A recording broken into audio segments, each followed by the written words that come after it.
Maghahating gabi na nang mapadaan si Miko sa lumang sementeryo.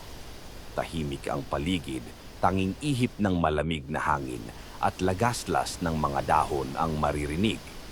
Mabilis siyang naglakad, ramdam ang bigat ng mga matang nakatingin sa kanya. Sa gilid ng kanyang mata, napansin niya ang isang matandang babae na nakaupo sa isang lapida, nakatalukbong ng itim na belo. Nag-atubili si Miko. "Nay, okay lang po kayo?" tanong niya. Unti-unting lumingon ang matanda at nakita niya ang wala itong mukha, blanko, puting balat lang ang naroon. Napaatras si Miko, nanginginig ang buong katawan.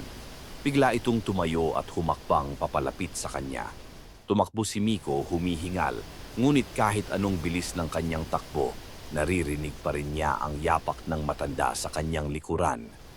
Sa labas ng sementeryo, napahinto siya at nilingon ang paligid. Wala na ang matanda. Akala niya'y ligtas na nang biglang may malamig na kamay na humawak sa kanyang balikat. Isang boses ang bumulong, "Hindi ka na makakalabas."